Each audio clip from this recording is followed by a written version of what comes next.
ಇದು ನ್ಯಾಷನಲ್ ಪಾರ್ಟಿಯಲ್ಲಿ ನಾನು ಸಾಹೇಬರೆಲ್ಲ ಕೂಡ ಇದ್ದೀವಿ. ಸಾಹೇಬರು ನಾವೆಲ್ಲರೂ ಕೂಡ ಗೊತ್ತಿರ್ತದೆ, ಒಂದು ಸಕ್ಸಸ್ಫುಲ್ ಮಂತ್ರಿ, ಜನಪ್ರಿಯ ಮಂತ್ರಿ, MLA, MP ಎಲೆಕ್ಷನ್ ನಿಲ್ಲಬೇಕು ನಮ್ಮ ಪಾರ್ಟಿ ಆದೇಶ ಮಾಡಿದ್ದಾರೆ. ಸಾಹೇಬರು MP ಎಲೆಕ್ಷನ್ನಲ್ಲಿ ನಿಂತಿದ್ದಾರೆ. ಅದೇ ಥರ ನಾವೆಲ್ಲರೂ ಕೂಡ ಕಾರ್ಯಕರ್ತರು ಒಂದು ಜವಾಬ್ದಾರಿ ಕೊಟ್ಟಿದ್ದರು ತಮಿಳ್ನಾಡಿನಲ್ಲಿ ಮಾಡಿಕೊಂಡು ಬಂದಿದ್ದೀನಿ. ನೆಕ್ಸ್ಟ್ ಆ ಜವಾಬ್ದಾರಿ ಇನ್ನೊಂದು ಜವಾಬ್ದಾರಿ ಏನು ಕೊಡುತ್ತಾರೆ ನಾವು ಕೂಡ ಒಂದು ಕಾರ್ಯಕರ್ತರಾಗಿ ಕೆಲಸ ಮಾಡುವುದು ಮಾತ್ರ ನಮ್ಮ ಕರ್ಮ, ಬೇರೆ ಏನು ಕೂಡ ನಮ್ಮ ಕರ್ಮ ಇಲ್ಲ.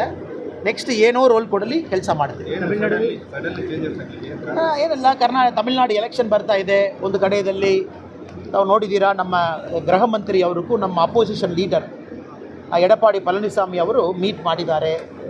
ಆಮೇಲೆ ನಮ್ಮ ಗೃಹ ಮಂತ್ರಿ ಸಾಹೇಬ್ರವರು ಅಲಯನ್ಸ್ ಬಗ್ಗೆ ಟಾಕ್ಸ್ ಶುರು ಆಗ್ತಾ ಇದೆ ಅಂತ ಹೇಳಿದ್ದಾರೆ. ಸೊ ನಿಮಗೂ ನನ್ನ ಸ್ಟ್ಯಾಂಡ್ ಗೊತ್ತು, ADMK ಜೊತೆಗೆ ನಾವು 2024 ಇದಕ್ಕೆ ಮುಂಚೆ ಎಲ್ಲ ಕೂಡ. ಸೊ ಎಲ್ಲ ಕಡೆಯಲ್ಲಿ ಕೂಡ ನಮ್ಮ ಪಾರ್ಟಿ ಏನು, DMK ನಾವು ಪವರ್ಲಿಂದ ತೆಗಿಸ್ಬೇಕು. ನಂಬರ್ 1 ಕಾರ್ಯಕ್ರಮ ಅದು. ಪವರ್ಲಿಂದ DMK ಹೋಗಬೇಕು. ಸೊ ಅದು ADMK ಇವತ್ತು ಭಾಳ ದೊಡ್ಡ ಪಾರ್ಟಿಯಾಗಿದ್ದಾರೆ, ದ್ರವಿಡಿಯನ್ ಪಾರ್ಟಿ ಇದ್ದಾರೆ. ಸೊ ಅವರು ಕೂಡ ಬಂದು ನಮ್ಮ ಹೋಮ್ ಮಿನಿಸ್ಟರ್ ಅವ್ರಿಗೂ ಭೇಟಿ ಮಾಡಿ ಹೋಗಿದ್ದಾರೆ. ADMK ಜನರಲ್ ಸೆಕ್ರೆಟರಿ ಭೇಟಿ ಮಾಡಿ ಹೋಗಿದ್ದಾರೆ. ಅದರಲ್ಲಿ message very clear, ADMK wants an alliance with BJP. ಗೃಹ ಮಂತ್ರಿ ಅವರು ಭಾಳ ಕ್ಲಿಯರ್ ಮೆಸೇಜ್ ಹೇಳಿದ್ದಾರೆ, BJP ವಾಂಟ್ಸ್ ಅನ್ ಅಲಯನ್ಸ್. ಅದರಲ್ಲಿ ನಮ್ಮ ಪಾರ್ಟಿ ನೋಡ್ತದೆ ಯಾರು ಎಲ್ಲಿ ಇರಬೇಕು, ಯಾವ ಪೊಸಿಷನ್ನಲ್ಲಿ ಯಾರು ಇರಬೇಕು, ಸೊ ಅಲಯನ್ಸ್ನಲ್ಲಿ ಯಾರು ಸರಿಯಾಗಿ ಬರ್ತಾರೆ. ಸೊ ಅದೆಲ್ಲ ಕೂಡ ನೋಡಿ ಒಂದು ತೀರ್ಮಾನ ತಗೊಳ್ತಾರೆ. ಏನು ತೀರ್ಮಾನ ತಗೊಂಡಿದ್ದಾರನ್ನ ಕೂಡ ನಾವೆಲ್ಲ ಕೂಡ ಕಾರ್ಯಕರ್ತರು ಸಿದ್ಧ ಇದ್ದೀವಿ. ಅದೇನಿದೆ ನಾವು ಸಕ್ಸಸ್ ಮಾಡ್ತೀವಿ. ತಮಿಳುನಾಡಿನಲ್ಲಿ ಅಣ್ಣಾಮಲೈ ಎಲ್ಲವನ್ನ ಚೇಂಜಸ್ ಮಾಡ್ತಾರೆ ಅಂತ ನಾನು ಒಂದು ವಿಷಯ ಅರ್ಥ ಮಾಡಿಕೊಳ್ಬೇಕು ಸರ್. ಇವತ್ತು ನಾವು ಪ್ರಾಮಾಣಿಕ ಪ್ರಯತ್ನ ಮಾಡುವುದು DMK ಪವರ್ಲಿಂದ ಅಡ್ಡಪಡಿಸಬೇಕು, ವೆರಿ ಕ್ಲಿಯರ್. ಇನ್ನೊಂದು ತಮಗೆ ಹೇಳಿದ್ದೀನಿ, ಒಂದು ದಿವಸ ಅಲ್ಲ ಒಂದು ದಿವಸ BJP ತಮಿಳುನಾಡು ಸರ್ಕಾರಕ್ಕೆ ಬಂದೇ ಬರುತ್ತದೆ. ನಾವು ಎಲ್ಲರೂ ಕೂಡ ಬೇರೆ ಬೇರೆ ರೋಲ್ ಇರ್ತದೆ. ನನಗೆ ಇವಾಗ ಒಂದು ರೋಲ್ ಇರ್ತದೆ, ಇನ್ನು 5 ವರ್ಷ ಆದ ಮೇಲೆ ಇನ್ನೊಂದು ರೋಲ್ ಇರ್ತದೆ. ಕೆಲಸ ಮಾಡ್ತಾ ಇರೋಣ ಸರ್. ಎಲೆಕ್ಷನ್ ಇನ್ನು ಚೇಂಜಸ್ ಏನೂ ಆಗಿಲ್ಲ, ಚೇಂಜಸ್ ಆಗ್ತದೆ. ಸ್ವತಂತ್ರವಾಗಿ BJP ಅಧಿಕಾರಕ್ಕೆ ತರ್ತೇನೆ ಅಂತ ಕಾನ್ಫಿಡೆನ್ಸ್ ಅಲ್ಲಿ ಹೇಳಿದ್ರಿ, ಅದರ ಅರ್ಥ ಈಗ ಅಲಯನ್ಸ್ ಅರ್ಥ ಅದು ಸಾಧ್ಯ ಇಲ್ಲ ಕೂಡ ಆಪರ್ಚುನಿಟಿ ಸಿಗ್ಬಹುದು ಸರ್. ನಾವು ಯಾವಾಗಲೂ ಕೂಡ ಮಹಾರಾಷ್ಟ್ರ, ಬಿಹಾರ್ ಎಲ್ಲ ಕಡೆಯಲ್ಲಿ ಕೂಡ ನೋಡ್ತೀವಿ. ಯಾವುದೇ ಒಂದು ರಾಜ್ಯದಲ್ಲಿ BJP ಪ್ರಾಮಾಣಿಕ ಪ್ರಯತ್ನ ಮಾಡಿ, ಒರಿಸ್ಸಾ ತಾವು ನೋಡಿದ್ದೀರಾ 24 ವರ್ಷ 2001 ಪ್ರಾಮಾಣಿಕ ಪ್ರಯತ್ನ ಮಾಡಿ ಇವತ್ತು ಸರ್ಕಾರಕ್ಕೆ ಬಂದಿದ್ವಿ. Tamil Nadu is a long term game. ನಾವೆಲ್ಲರೂ ಕೂಡ ತಾಳ್ಮೆಯಲ್ಲಿ ಇದ್ದೀವಿ. ಅದು ಎಷ್ಟು ವರ್ಷ ಆಗಿದ್ರೂ ಕೂಡ ಕಾಯಲಿಕ್ಕೆ ರೆಡಿ ಇದ್ದೀವಿ. 20 ವರ್ಷ 30 ವರ್ಷ ಆಗಲಿ, ಬಟ್ ಪವರ್ಗೆ ಬಂದೇ ಬರ್ತೀವಿ ಸರ್. ಇನ್ ಬಿಟ್ವೀನ್ ಪಾರ್ಟಿಯವರು ಒಂದು ಪರ್ಸ್ಪೆಕ್ಟಿವ್ನಲ್ಲಿ ಒಂದು ಡೆಸಿಷನ್ ಮಾಡುವಾಗ ನಾವು ಕಾರ್ಯಕರ್ತರಾಗಿ ನಾವೆಲ್ಲರೂ ಕೂಡ ಅದಕ್ಕೆ ಒಪ್ಪಿಗೆ ಕೊಡ್ತೀವಿ, ಒಬೇ ಮಾಡ್ತೀವಿ.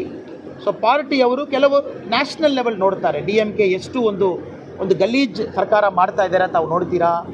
Specially atrocity against woman and children ತಾವು ನೋಡ್ತೀರಾ. ಕರಪ್ಷನ್ 13 ಮಿನಿಸ್ಟರಲ್ಲಿ ಅವರ ಮೇಲೆ ಕರಪ್ಷನ್ ಅಲಿಗೇಷನ್ ಇಲ್ಲ ಸರ್. ಕೋರ್ಟ್ನಲ್ಲಿ ಕೇಸ್ ಇದೆ.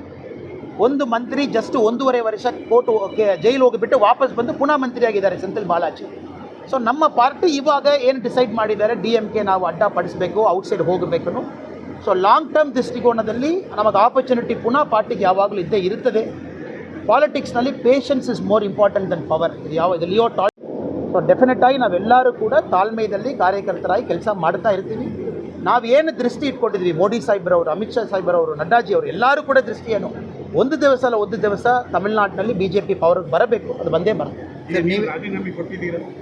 ರಾಜೀನಾಮೆ ಏನು ನಮ್ಮ ಪಕ್ಷದಲ್ಲಿ ರಾಜೀನಾಮಾ ಕಾನ್ಸೆಪ್ಟ್ ಏನಿಲ್ಲ ಸರ್.